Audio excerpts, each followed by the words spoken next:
لما تعتمد على نفسك وتروح تشتري هدوم من غير ست الكل. امي ما تقلقيش، انا ما بقتش صغير، هشتري التيشيرت اللي يعجبني وبارخص سعر. يعني هتعرف تفاصل مع الراجل وتضرب له في النص. عيب عليك يا امي، ما تقلقيش، انا رايح المحل جري. سلام عليكم، بكام يا عمو التيشيرت ده ب 700 جنيه بس عشان خاطرك انت وعشان خاطر والدتك. يعني هتعرف تفاصل مع الراجل وتضرب له في النص. تعالى يا ابني. انت مجنون يا ده، وانا عملت لك حاجه؟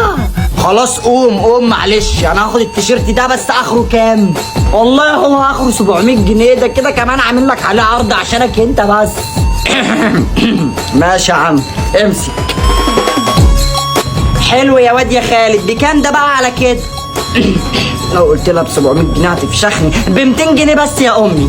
نهارك اسود، 200 جنيه دي اجوزك بيها. وريني مكان الراجل ده، انا هروح له بنفسي قدامي.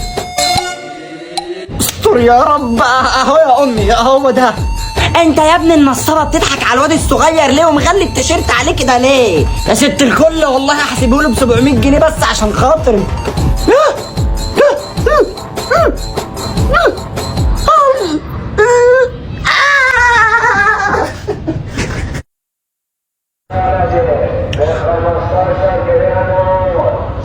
لما تعتمد على نفسك 15 جنيه الموز.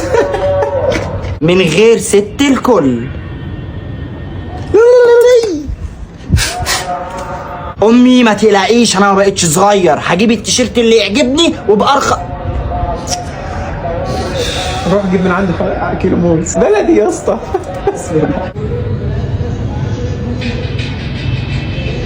واحد بتاع بوتاجاز ويقول لك شركة الإخوة للمنظفات. التاني بيرد عليه، بيسمعوا معاه. بسم الله ما شاء الله، اللهم بارك، اللهم بارك. سلام عليكم، بكام يا عمو التيشيرت؟ يا تليفون يا